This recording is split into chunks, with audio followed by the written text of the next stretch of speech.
Well, in this week's Kara's Cures, have you ever heard of something called epigenetic testing? I have not. It's actually a test that might reveal more accurate representation of your biological age. So I'm 56, but I could be actually 46 or 96? Exactly. Okay. So here to explain how it works and how it can help you in the future is Dr. Desmond Ebanks of Alternity Healthcare. Thank you so much for being with us, Doctor. It's a pleasure to see you again.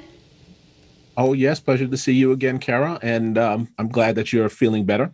Absolutely. Thank you. Can you tell us how this works? I think it's fascinating. Is there some kind of a genetic test that you put people through, or? Yes, it's actually an epigenetic test. And the difference, I like to use the analogy of a house, right? So a genetic test tells you about the framework of the house, because once you've got the framing, that doesn't really change. The epigenetics is more like how you decorate a room, where you can change it all the time. So the epigenetic markers are switches essentially on your genes. And you have some genes that are supposed to be off, which are suppressor genes, and some genes are supposed to be on. And if those switches get twisted the other way, it can increase your risk of getting most of the chronic diseases we associate with aging. So the great thing is, the empowering thing about this is we can sort of be the electricians and turn them on and off. Like, we're not, a lot of people think, oh, I have heart disease in my family, I'm destined to have that. But what you're finding, what new science is showing, is you can tell people where they are, and then with lifestyle changes, they can turn the volume up on their good genes and turn the volume down on their bad genes, right?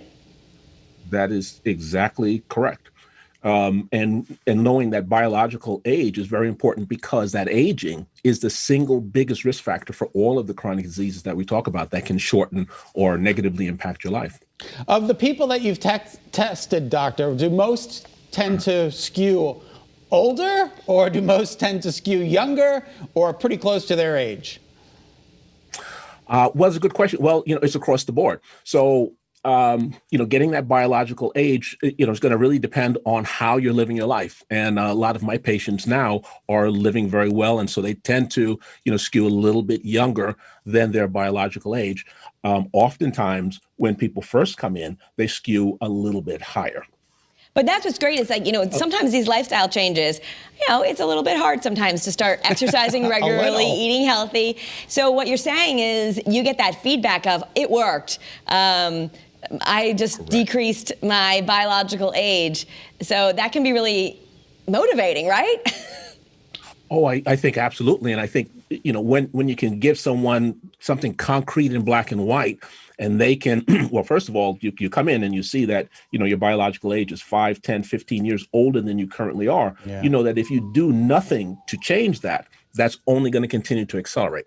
And so when you do implement something that may be difficult, as you said, Kara, and then you retest and you see that it's coming down, that is really very motivating. And another aspect of the test is something that tells you about your current rate of aging, right? So if you take someone, say, who was a smoker for many, many years, and they stop, the question is, well, how long do you have to stop before that comes back down? So that even if you test and the biological age may be accelerated, you can see the rate of current aging. So if you've made the change, you can see that there's some benefit, and at some point in the future, that biological age will start to come down. How do people get tested? And tell us about where you are.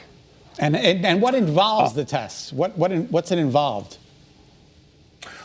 Well, it's very simple. It is a small blood test.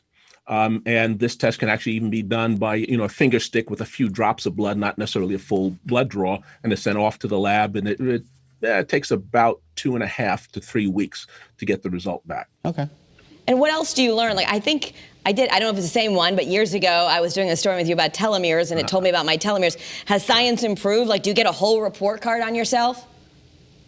You do get a whole report card on yourself. Yes, I mean, the biological age is the main focus of it, but then you can look at specific, areas, that may be of concern to you. Again, I mean, smoking is a big thing. That's also a big risk factor, and it can help you identify the type of dietary changes you need to make, to improve that biological age. Well, thank you so much for your time. It's fascinating, and I hope that I'm 46, not 56. Well, I'd hope so too, but there's only one way to find out. I'll come in. And people, if you're wondering, they can find out more information by finding you at alternityhealthcare.com. That's ALTERNITY healthcare.com. You are taking new patients, so if people are interested in this, it's something they can do. Yes, absolutely. Thank you so much. Happy New Year. Or Happy New Year to you too. All right. Thanks, Dr. Ebanks.